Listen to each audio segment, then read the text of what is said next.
You're watching Let the Quran Speak. The British Columbia courts have recently ruled that polygamy laws should remain on the books. And this ruling, it has repercussions for the bountiful community in British Columbia, but it also has repercussions for the Muslim community as well. Now, Brother Shabir, let's discuss the implications of the case. Did you take a look at the case itself? Well, I mean, just from a brief news report that said that this was the ruling. What are your thoughts on the ruling itself? Well, I think the ruling seems it seems fair in terms of retaining conservative laws. This is what how legal systems proceed. It's unless the good reasons can be shown for aborting a ruling, the ruling stays on the books, because this is time tested. It is what people have arrived at through a long historical experience, and it remains until it can be shown to be detrimental, and that there is a good reason for removing it. I guess polygamy still seems rather foreign and strange to a lot of people, and perhaps fairly enough. You can comment on that a little bit further. Yes, that is true. What I saw from the reports about the ruling is that the ruling was given not for any moralistic sort of reason, or not for the reason that polygamy seems strange, but that there comes out of some polygamous situations real harm to women and children, and it is for the protection of such women and children that it is deemed necessary to retain the restriction in the books. Well, the court's ruling also said that it's detrimental to our understanding of monogamous marriages, or the institution of monogamous marriages. I believe that part is a little bit questionable, because what is our understanding of monogamous marriages? In the history of religions, we have polygamy practiced widely. In the Old Testament, many of the heroes and prophets had multiple wives. There is no specific ruling against it in the New Testament. Paul said that a bishop should be a husband of one wife, but that cannot be translated into a general ruling for all people. There is the idea that since Adam was given one wife, this is how things were at the beginning, and so that is the original or ideal situation. I don't think anyone doubts that, but at the same time, we know that great prophets like Abraham, for example, had Sarah, and then he got Hagar, and eventually he married Keturah. David had many wives. Solomon is said to have had 700 wives and 300 concubines, an extremely large number when you come to think of it. But so it was seen as moral and good, or okay. Yes. Not necessarily good, but okay for someone to It wasn't seen to be something immoral. Yes, there was nothing that said, okay, look, the law of God says one wife to one man, and therefore to have more wives would be morally reprehensible.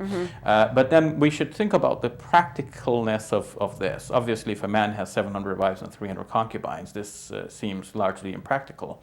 In the Quran, in Surah 4, verse number 3, it is mentioned, وَإِنْ خِفْتُمْ أَلَّا تُقْسِطُوا فِي الْيَتَامَى فَانْكِحُوا مَا طَابَ لَكُم مِنَ النِّسَاءِ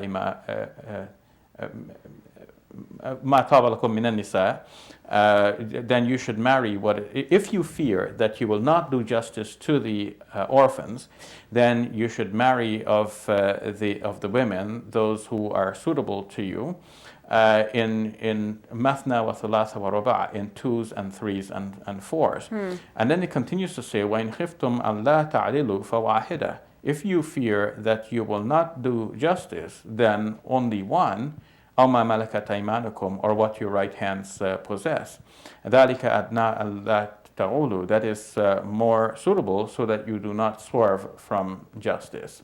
So it was a way to take care of orphans and people who are disadvantaged in a society then. That's right. Many Muslim jurists have seen in this, in fact not many, but it's almost universally thought, that this means that a man is limited to 4. So you cannot have 700. You can have only maximum up to 4 at one time. And they thought that the reason for this is that if you go beyond 4, then you will in fact do injustice, because it's impossible to be just and to be kind and just and fulfill the requirements of having so many wives all at once. But we know that at the time of the Prophet, people weren't just marrying, orphans or widows. They were marrying other sorts of individuals, and up to the limit of 4, I guess. Yes, we can distinguish between what was done at the time, because that was the nature of life, nature of society. That's what people normally did, and what becomes a requirement or a standard feature of our faith. Our most primary document is the Quran itself, and we should ponder the Quran and see what specifically it is saying and why it is saying it in a particular way. If people were normally marrying anyhow, what's the Quran here saying? Well, the Quran is saying that if you fear that you will not do justice to the orphans, then marry the women, which means that you will marry the widows, and by doing that, you will be taking care of the orphans as well. So we have to think of a situation in which the Muslims had lost many of their men who defended the nascent Islamic community, especially after the Battle of Uhud, when many of the males died. So they left their widows and their orphaned children. So who would take care of them in an early society like this that did not have a welfare system set up yet? So you cannot just let them rely on charity from the public, because that situation itself can give rise to more harms, many more harms, exploitation and so on. So the Quran here was encouraging the men to marry the women who are suitable for them, who they can take care of, together with their orphaned children. Because if they fear that the society here will not do justice to the orphaned children, then this is the way of taking care of them and their mothers. So the Quran wasn't here saying, look, you guys don't know about polygamy, let me tell you about this great institution called polygamy, and now you should start practicing this. The Quran wasn't saying that. The Quran is saying, you know this polygamy that you guys are practicing, and you're all looking for the virgins and you want pleasure for yourself. Use that same institution that you're using now for your own good pleasure, for the purpose of taking care of the orphaned children, the widows and the orphans together.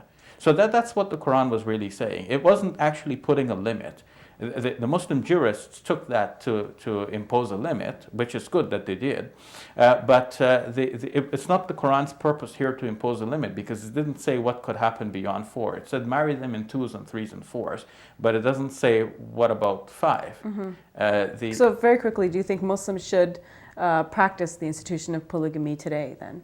Or in the Western world? I would say that in those situations where it is clear that justice will be done in the situation, then nobody can argue with that. Eugene Hill, in his book Polygamy Reconsidered, actually wrote for the Catholic Church to reconsider polygamy in some parts of Africa where that is the normal situation. Some families benefit from polygamous relationships. You might have, for example, in some patriarchal societies where the society is so structured that you have a large family commitment from many extended relatives. Then what happens is that if you have one father, a man is capable of having many children from many wives all at once, but one woman is capable of only giving birth one at a time. Excluding twins and triplets and so on, but one pregnancy at a time, whereas a man could be the father of many such pregnancies. So the way to expand a family has been this, and this is one of the reasons why polygamy has been practiced in the past. Now you've asked in Western societies, what do we do here in Canada, for example? I believe that Muslims here should respect the law of the land and also the sensitivity of the people around whom we live and dwell. It is noted that the Prophet Muhammad, peace be upon him, did not marry one of the Ansar women, and Ibn Sa'd in his history mentioned that the reason for that is that the Prophet, peace be upon him, said that the Ansar women are not accustomed to this. They're too jealous and they cannot live in a relationship where they have co-wives. So when this is the case, I think we should respect what people, the sensitivity of the people. We cannot compromise something that is a requirement of our religion. But this is not a requirement. We looked at the verse, it's just saying, what do you do when justice is to be done to the orphans. And I believe orphans are well cared for here. They may need something more. They may need a good family relationship, father figure in the house, and so on. But all of these are situations that need to be considered with care and dealt with in a way that brings about justice. All right, we'll leave it at that. Thank you, Brother Shabir. Welcome. We'll take a break. When we return, prayer in public schools.